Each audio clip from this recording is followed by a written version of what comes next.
എങ്ങനെയെങ്കിലൊക്കെ നമ്മളന്ന് സ്കൂളിൽ പഠിക്കുന്ന ആളല്ലേ, 10-20 ഉറുപ്പ്യ ഒപ്പിക്കണമെങ്കിൽ തന്നെ നല്ല പാടാണ്. അപ്പോൾ 20 ഉറുപ്പ്യ ഉണ്ടാക്കിയിട്ട് അന്ന് എനിക്കിപ്പോഴും ഓർമ്മയുണ്ട്, ഞാൻ 20 രൂപയ്ക്ക് 5 പൊറോട്ടയോ ചിക്കൻ കറിയോ ബീഫ് കറിയോ കഴിച്ചിട്ട് ഇറങ്ങി വരികയാണ്. അപ്പോഴാണ് ആ നാട്ടിലെ വേറൊരു തീറ്റക്കാരനുണ്ട്, ആ ഏട്ടൻ്റെ പേര് ഞാനിവിടെ പറയുന്നില്ല, കാരണം ഇന്ന് ആ മനുഷ്യൻ അതൊരു നാണക്കേടായാലോ. ആ ഏട്ടൻ അതിൻ്റെ ഉള്ളിലേക്ക് വരികയാണ്. അപ്പോൾ ഞങ്ങൾ തമ്മിൽ സംസാരിച്ച് അതൊരു ബെറ്റിലേക്ക് എത്തി.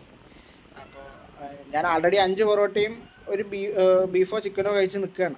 അതിൽ പുറമോട്ട് ഞാൻ പിന്നെ 12 പൊറോട്ടയും 2 ബീഫും കൂടി കഴിച്ച് ആ തീറ്റ മത്സരത്തിൽ ജയിച്ചു. അപ്പോൾ ആ തീറ്റ മത്സരം എങ്ങനെയായിരുന്നു സംഭവം വെച്ചാൽ, ബെറ്റാ, ഞാൻ കഴിച്ച് ജയിച്ച് കഴിഞ്ഞാൽ പൈസ ആൾ കൊടുക്കാം, അങ്ങനെയായിരുന്നു. അല്ലെങ്കിൽ ഞാൻ തന്നെ പൈസ കൊടുക്കേണ്ടി വരുള്ളൂ. ആ പൈസ ഒന്നുമില്ല, പക്ഷേ ബെറ്റിൽ ജയിച്ചു ഞാൻ. അങ്ങനത്തെ ഒരു ചെറിയൊരു സ്മാൾ കഥ. ഈ കഥ എല്ലാവർക്കും ഇഷ്ടമായിട്ടുണ്ടാവുമെന്ന് ഞാൻ വിചാരിക്കുന്നു. ഷെയർ ചെയ്യൊന്നും വേണ്ട, ഇത് അധികം ആൾക്കാർ ആരും അറിയണ്ട. ഇഷ്ടപ്പെട്ടിട്ടുണ്ടെങ്കിൽ എല്ലാവരും ലൈക്ക് അടിക്കും. Thank you very much.